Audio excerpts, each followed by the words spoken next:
आप सभी लोगों का स्वागत है आपके अपने ऑनलाइन इंस्टीट्यूट सक्सेस विद आशीष में। आज का हमारा इंडियन पॉलिटी का जो है 31 क्लास पढ़ाने जा रहे हैं। इंडियन पॉलिटी का 31 क्लास पढ़ाने जा रहे हैं और आज की क्लास में हम डिस्कस करेंगे भारतीय संविधान के प्रमुख अनुच्छेद।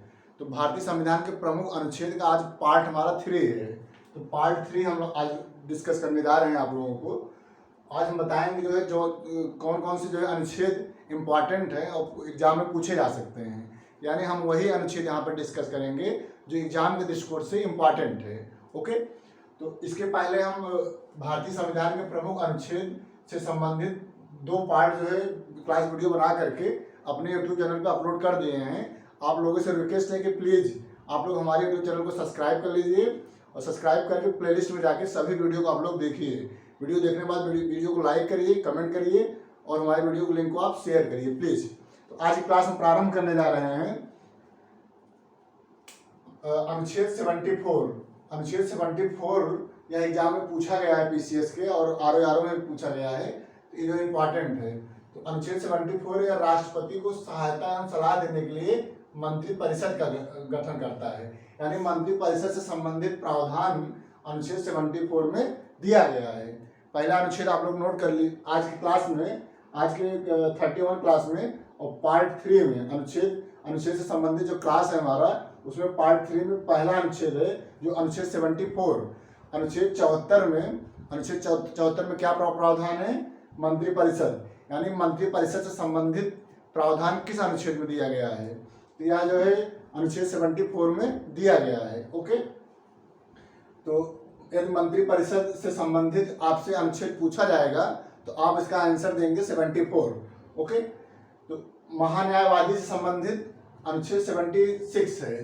ठीक, अनुच्छेद 76 से संबंधित आर्टिकल्स अनुच्छेद कौन सा है? महान्यायवादी से संबंधित आर्टिकल 76 है। ओके, तो एग्जाम में पूछा जाता है कि आर्टिकल 76 यानी 76 में, अनुच्छेद 76 में कौन मतलब क्या प्रावधान है इसमें? तो आप लोगों को आंसर देना होगा कि महान्यायवादी से संबंधित प्रावधान अनुच्छेद 76 में है। महान्यायवादी से संबंधित हमने पूरा क्लास वीडियो बना करके अपने यूट्यूब चैनल पे अपलोड किए हैं और आप लोगों से रिक्वेस्ट है कि जो है प्लेलिस्ट में जा करके महान्यायवादी से संबंधित पूरा क्लास आप लोग उसको करिए और उसको जो है क्लास करेंगे तो आप लोगों को समझ में आ जाएगा कि महान्यायवादी का क्या वर्क होता है और एग्जाम के दृष्टिकोण से क्या क्या इंपॉर्टेंट क्वेश्चन बन सकता है। तो इसको हम ऑलरेडी इसका जो क्लास हम पढ़ा चुके हैं महान्यायवादी का।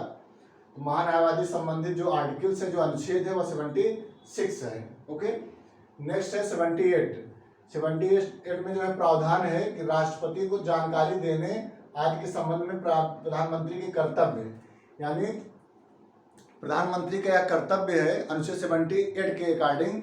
अनुच्छेद 78 के अकॉर्डिंग प्रधानमंत्री का यह कर्तव्य है कि वह अपने मंत्रिपरिषद से संबंधित सभी जानकारियों को राष्ट्रपति को प्रदान करे। यदि राष्ट्रपति उन जानकारियों को मांगता है तो जो है प्रधानमंत्री जो है राष्ट्रपति को जानकारी को देगा, लेकिन यदि जानकारी नहीं भी मांगता है तो प्रधानमंत्री का यह जो है कर्तव्य है या जो है जिम्मेदारी है कि वह जो है अपने मंत्रिपरिषद से संबंधित प्रत्येक जानकारी को समय समय से राष्ट्रपति को प्रदान करे। तो ये जो है आर्टिकल 78 में कहा गया है। ओके, तो आर्टिकल 78 में क्या प्रावधान है? राष्ट्रपति को जानकारी देने आदि के संबंध में प्रधानमंत्री के कर्तव्य। ओके, इसको आप लोग अपने कॉपी में नोट कर लीजिए प्लीज। अगला है अनुच्छेद 79। अनुच्छेद 79 में कहा गया है कि संसद का गठन, यानी कि संसद का गठन से संबंधित प्रावधान यह जो है अनुच्छेद 79 में दिया गया है। तो अनुच्छेद 79 में क्या प्रावधान है? अनुच्छेद 79 में क्या प्रावधान है? इसमें जो संसद के गठन के बारे में बताया गया है। ओके, नेक्स्ट है अनुच्छेद 80। अनुच्छेद 80 में क्या प्रावधान है? अनुच्छेद 80 में कहा गया है कि राज्यसभा की संरचना, यानी राज्यसभा की जो संरचना है इसमें कितने सदस्य होंगे, उन सदस्यों की जो है क्या क्या क्वालिफिकेशन, यानी कि राज्यसभा के गठन एवं संचालन से संबंधित प्रावधान अनुच्छेद 80 में दिया गया है। ओके, तो अनुच्छेद 80 में राज्यसभा की संरचना, यानी कि राज्यसभा में कितने सदस्य होंगे और इसका जो गठन कैसे होगा, इस सबसे संबंधित प्रावधान जो है अनुच्छेद 80 में दिया गया है। ओके, नेक्स्ट है अनुच्छेद 81। अनुच्छेद 81 में क्या प्रावधान है, लोकसभा की संरचना। ठीक, तो ये जो है दोनों इंपॉर्टेंट है, इसको आप लोग अपने कापी में नोट कर लीजिएगा कि राज्यसभा की संरचना के बारे में प्रावधान अनुच्छेद 80 में है, जबकि लोकसभा की संरचना का प्रावधान अनुच्छेद 81 में दिया गया है। ओके, नेक्स्ट है अनुच्छेद 85। अनुच्छेद 85 में क्या प्रावधान है, अनुच्छेद 85 प्रावधान है कि संसद के सत्र, सत्रावसान और विघटन, जो संसद और जिसमें लोकसभा राज्यसभा होते हैं, उनका जो है सत्र एवं सत्रावसान और विघटन से संबंधित प्रावधान अनुच्छेद 85 में दिया गया है। अनुच्छेद 85 में क्या है, जो है संसद के सत्र, सत्रावसान और विघटन से संबंधित जानकारियां इसमें दी गई हैं। ओके, अनुच्छेद 85 में संसद के सत्र, सत्रावसान और विघटन से संबंधित प्रावधान अनुच्छेद 85 में किया गया है। ओके, अनुच्छेद 89 में क्या प्रावधान है, अनुच्छेद 89 में प्रावधान है कि राज्यसभा का सभापति और उपसभापति, यानी जो राज्यसभा के सभापति होते हैं और राज्यसभा के जो उपसभापति होते हैं, इनसे संबंधित जानकारी, इनसे संबंधित प्रावधान अनुच्छेद 89 में दिया गया है। ओके, नेक्स्ट है अनुच्छेद 93। अनुच्छेद 93 में क्या प्रावधान है, अनुच्छेद 93 में प्रावधान है कि लोकसभा का अध्यक्ष, यानी जो लोकसभा के अध्यक्ष होते हैं और लोकसभा के उपाध्यक्ष होते हैं, इनसे संबंधित प्रावधान अनुच्छेद 93 में किया गया है। संविधान के अनुच्छेद 93 में लोकसभा के अध्यक्ष और उपाध्यक्ष से संबंधित प्रावधान किए गए हैं। ओके, नेक्स्ट है अनुच्छेद 102। अनुच्छेद 102 में क्या प्रावधान है, अनुच्छेद 102 में कहा गया है कि सदस्यों के लिए निहर्ताएं, जो लोकसभा राज्यसभा में जो सदस्य नियुक्त किए जाते हैं, उन सदस्यों का जो क्वालिफिकेशन क्या क्या है, उन मतलब लोकसभा और राज्यसभा के सदस्यों का क्वालिफिकेशन से संबंधित प्रावधान अनुच्छेद 102 में किया गया है। ओके, अनुच्छेद 102 में क्या प्रावधान है, सदस्यों के लिए निहर्ताएं, कौन सदस्य, लोकसभा और राज्यसभा। ओके, नेक्स्ट है अनुच्छेद 105। अनुच्छेद 105 में क्या प्रावधान है, अनुच्छेद 105 में कहा गया है कि संसद के सदनों की तथा उनके सदस्यों और समितियों की शक्तियां एवं विशेषाधिकार, जो संसद के सदन होते हैं, संसद के दो सदन हैं, लोकसभा एवं राज्यसभा, तो संसद के सदनों के तथा उनके सदस्यों और समितियों, जो सदन के जो सदस्य होते हैं और जो सदन के द्वारा बनाई गई समितियां होते हैं, उनके शक्तियां एवं विशेषाधिकार से संबंधित प्रावधान अनुच्छेद 105 में किया गया है। अनुच्छेद 105 में क्या प्रावधान है, अनुच्छेद 105 में प्रावधान है कि जो संसद के जो सदन होते हैं, उनके सदस्यों और उनके द्वारा बनाए गए समितियों के विशेषाधिकार एवं कार्य से संबंधित एवं शक्तियों से संबंधित प्रावधान अनुच्छेद 105 में दिया गया है। ओके, तो ये जो है कुछ इम्पॉर्टेंट अनुच्छेद थे जो हम आप लोगों को पढ़ाए हैं। अब इसके आगे हम और पढ़ाने आप लोगों को जा रहे हैं, जिसको आप लोग अपने कॉपी में नोट कर लीजिए प्लीज। अब इसके आगे हम पढ़ाने जा रहे हैं 105 के आगे। ओके,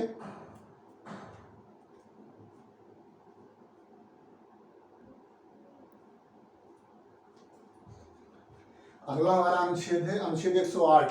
ठीक, नेक्स्ट अनुच्छेद है अनुच्छेद 108। ओके, तो ये जो है ये भी क्वेश्चन पूछा गया है एग्जाम में कि संयुक्त बैठक, जो संसद में संयुक्त बैठक किया जाता है, यानी राज्यसभा और लोकसभा दोनों जो सदस्य आपस में मिल करके किसी भी विधेयक पर चर्चा करते हैं, तो उसे जो संयुक्त बैठक कहते हैं। संयुक्त बैठक का अध्यक्षता तो अध्यक्ष करते हैं, यानी संयुक्त बैठक जो होता है उसकी अध्यक्षता लोकसभा के अध्यक्ष के द्वारा किया जाता है, जबकि संयुक्त बैठक की आह्वान, यानी इसका जो आह्वान जो किसके द्वारा किया जाता है, ये जो राष्ट्रपति के द्वारा किया जाता है। राष्ट्रपति संयुक्त बैठक का जो है आयोजन करता है और इसकी अध्यक्षता जो है लोकसभा के अध्यक्ष के द्वारा किया जाता है। ठीक, तो संयुक्त बैठक की आहूत किसके द्वारा की जाती है, तो ये जो है राष्ट्रपति के द्वारा किया जाता है। और संयुक्त बैठक क्या होता है, जब किसी भी विधेयक पर, जब कोई भी विधेयक संसद में जो है उसको जो प्रस्तुत किया जाता है लोकसभा में या राज्यसभा में, उसको जो है कोई भी विधेयक जब लोकसभा में प्रस्तुत किया जाता है पास होने के लिए, तो लोकसभा के द्वारा मान लीजिए उस विधेयक को पास कर दिया गया, लेकिन राज्यसभा के द्वारा यदि किसी भी बात पर या किसी भी बात पर जो है मतभेद उत्पन्न हो गया, तो वह विधेयक जो है पास नहीं हो पाता है। तो इस कंडीशन में राष्ट्रपति के द्वारा दोनों सदन के सदस्यों को जो है एक संयुक्त बैठक का आयोजन करता है। ठीक, तो संयुक्त बैठक के द्वारा उस विधेयक को जो है बहुमत के आधार पे पास किया जाता है, तो इसी जो है संयुक्त बैठक कहते हैं। ठीक, तो संयुक्त बैठक का जो प्रावधान है वह संविधान के अनुच्छेद 108 में दिया गया है। संविधान के अनुच्छेद 108 में क्या दिया गया है? संयुक्त बैठक, दोनों सदनों की संयुक्त बैठक का आयोजन, दोनों सदनों की संयुक्त बैठक का आयोजन अनुच्छेद 108 के तहत किया जाता है। ओके, नेक्स्ट है अनुच्छेद 109। अनुच्छेद 109 में क्या प्रावधान है? अनुच्छेद 109 में कहा गया है कि धर्म विधेयक से संबंधित विशेष प्रक्रिया, यानी धर्म विधेयक से संबंधित प्रावधान यह अनुच्छेद 109 में दिया गया। ये भी क्वेश्चन पूछा जाता है एग्जाम में कि धर्म विधेयक से संबंधित प्रावधान किस अनुच्छेद में दिया गया है। तो आप लोगों को आंसर देना होगा कि धर्म विधेयक से संबंधित प्रावधान अनुच्छेद 9 में दिया गया है। धर्म विधेयक से संबंधित प्रावधान या जो अनुच्छेद 109 में दिया गया है। जबकि अगर पूछा जाए धर्म विधेयक से संबंधित परिभाषा, यानी धर्म विधेयक किसे कहा जाएगा, उससे संबंधित प्रावधान अनुच्छेद 110 में दिया गया है। ठीक, तो धर्म विधेयक से संबंधित जो परिभाषा होता है वह संविधान के अनुच्छेद 110 में दिया गया है। ओके, अनुच्छेद 110 में क्या दिया गया है? धर्म विधेयक की परिभाषा अनुच्छेद 110 में दिया गया है। धर्म विधेयक से संबंधित परिभाषा के बारे में बताया गया है। ओके, तो धर्म विधेयक संबंधित परिभाषा किस अनुच्छेद में है? 110 में है। जबकि धर्म विधेयक से संबंधित केवल प्रावधान या अनुच्छेद 9 में है। इसमें आप लोग कंफ्यूज नहीं होंगे, इसमें आप लोग क्लियर कर लीजिए कि अनुच्छेद 109 और अनुच्छेद 110 ये दोनों धर्म विधेयक से संबंधित है। लेकिन क्या अंतर है? अनुच्छेद 9 में धर्म विधेयक से संबंधित विशेष प्रक्रिया है, जबकि धर्म विधेयक से संबंधित परिभाषा अनुच्छेद 110 में है। ओके, नेक्स्ट है अनुच्छेद 111। अनुच्छेद 111 में कहा गया है कि कोई भी विधेयक जब राष्ट्रपति के पास आता है, कोई भी विधेयक जब दोनों सदनों के द्वारा पास होकर के वह राष्ट्रपति के द्वारा आता है, तो राष्ट्रपति उस विधेयक पर अपनी सहमति देता है। तो राष्ट्रपति के द्वारा जब विधेयक पर सहमति दिया जाता है तो इससे संबंधित प्रावधान अनुच्छेद 111 में दिया गया है। अनुच्छेद 111 में क्या दिया गया है? विधेयकों पर राष्ट्रपति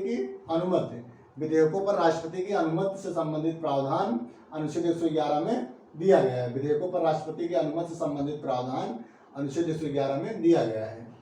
अनुच्छेद 112 में क्या है? अनुच्छेद 112 में कहा गया है कि वार्षिक वित्तीय विवरण, जो संसद में वार्षिक वित्तीय विवरण प्रस्तुत किया जाता है गवर्नमेंट के द्वारा, तो ये जो है इससे संबंधित प्रावधान अनुच्छेद 112 में है।